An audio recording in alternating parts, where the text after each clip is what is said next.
Hi guys, so I want to come to you today and tell you about my experience at none other than the Juilliard school. It was some bullshit. No, I'm just playing. It was, but I'm kidding. That's not what I want to say. So I'm gonna start with like the process. So they ask you to do a long online application. Then after the application, they ask you to prepare 4 monologues, 2 classical, 2 contemporary. They give you the definition of what contemporary is and when you can start for time line of when contemporary starts, and a 16 bar of a song. And you do an essay on what being an artist means to you, etc. Okay, that's all the easy part. That part doesn't matter. Everyone can figure out how to do that part. So then you prepare for the audition. You either choose to go to New York, Chicago, San Francisco, are a few places I know they go. I chose to go to New York because you want to audition, you know, where the magic happens at the school itself. Because you think you stand better chances even though you don't. But anyway, I chose to go to New York. And I had other things to do there too. So it was really convenient for me just to go audition there. So the day of the audition, I auditioned January 20th, 2018. Everyone gets there like around 8:30 or so, and you sign in and everyone's sitting there, and you know, everyone's nerves are all bubbled up and kicking over, and everyone's looking at each other like you don't know whether to smile at each other, not talk to each other, because some people are in their element. And here I am, you know, I'm pumped up. I'm sitting there like, I got this. I'm ready. I've been preparing for this for 6 months. It's mine. I ain't got to worry. I ain't got to be nervous. I ain't got to do none of that.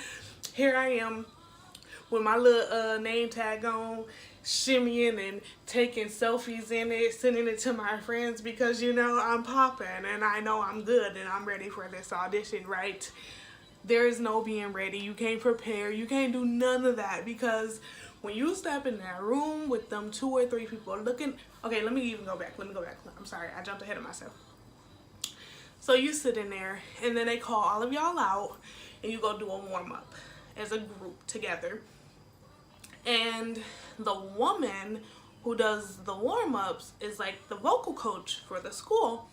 And she is amazing. Like, when I tell you the techniques this woman taught us, like, I feel like that was worth the audition itself. Like, I feel like I should have had to pay for that session. I'm really glad I didn't, but I could have seen why they would have charged us for it. Like, I feel like that $100 application fee went to her, because without her, there was no us, okay?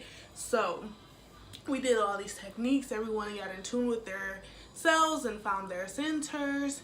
Then they take us back to go worry some more. So we sat there for 4 hours or so before we even auditioned. I mean, they started calling people up and it was a process, but I thought I was going to audition around 9 or 10. I auditioned at 1:30.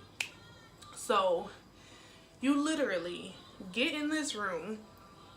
They ask you, what are you working on today? They have this thing where they don't ask you what you're doing because they feel like it's a workshop. We're all working on ourselves and developing our characters, etc., etc. So they say, what are you working on today?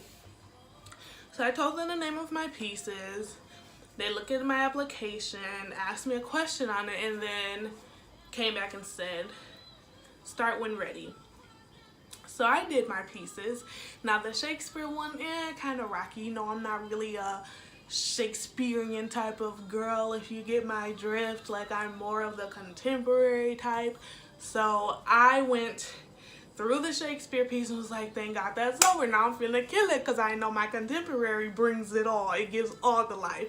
So I start with my piece and I'm saying my piece, and one of the people who are in the room with me, he's like, and I'm like, blah, blah, blah, blah, blah, and he's like, and I'm like, blah, blah, blah, blah, blah, and I feel like we're really connecting here, right?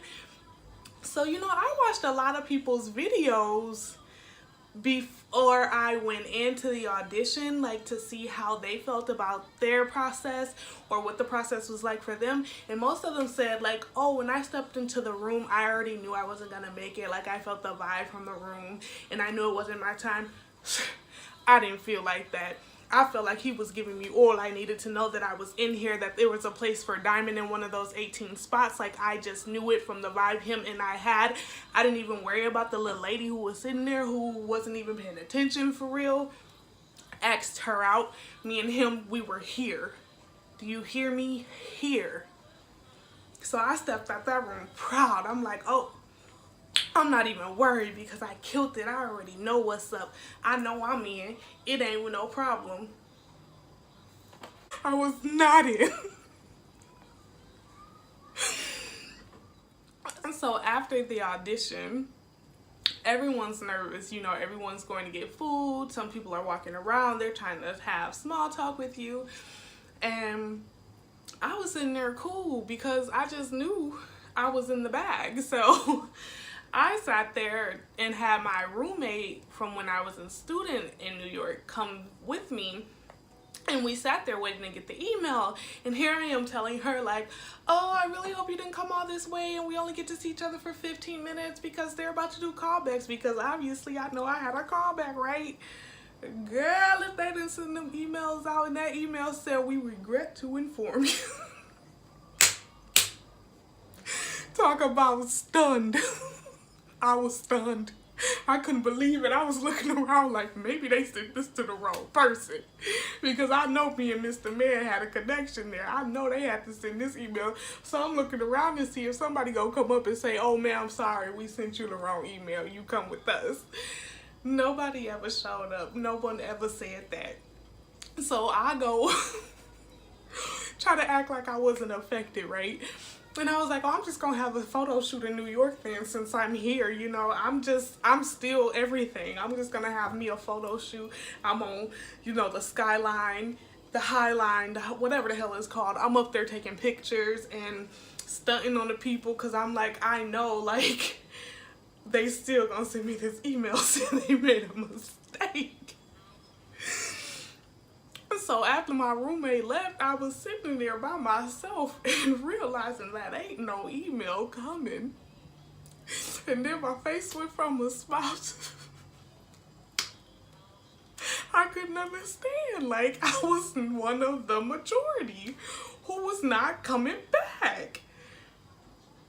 And just like that, 6 months of worrying was over. It was done, and the journey ended there. So, picked up the pieces, went back home to LA, and had to go through the process of everyone going, how'd it go? How'd it go? Oh my gosh, how was it? And me having to send them the letter that said, we regret to inform you. Like, I got tired of even telling people the process. If I got a text asking me how it went, I just sent the email that they sent to me to everyone. Like, hey, this is how it went. Don't ask me no more questions. Let's just drop and act like it never happened. And to add insult to injury, they send an email like a good week or two later that tells you, hey, remember us? Thanks so much for auditioning, but we wanted to know we still don't want you. There was no mistake. You did not get far in the process. We are done with you. It was nice meeting you. Don't contact us though, please, because you didn't make it. We don't need a reminder that we didn't get in. We knew from your first email and from the response of not hearing from you all week that we didn't make it. We didn't need you to email us and pour salt in our wounds. Thank you, Juilliard. Thank you very much. I hope you get the memo. But it's over. I learned a lot. I really like the vocal coach lady. I hope I see her again sometime because her technique is everything. But guys, please, if you go and audition for Juilliard, do not put all of your eggs in one basket. Like, it's literally just a name. Like, it does have a magical, magical feeling to sit in that building that so many great people have learned in, but there's so many institutions and programs and acting schools that give you just the same amount of training and it's just as good. I mean, it's literally just a name that people focus on. So Don't let it be your end all to be all. But it will hurt at first. I'm just gonna, it hurts. It hurts a little. I've been listening to Patti LaBelle, If Only You Knew, since I got back. I'm a little hurt. But it's all good, because y'all gonna see me one day, I'm telling you. And then I'm gonna come up in Juilliard like, don't got to audition for y'all. But okay, bye. Okay, bye, thanks.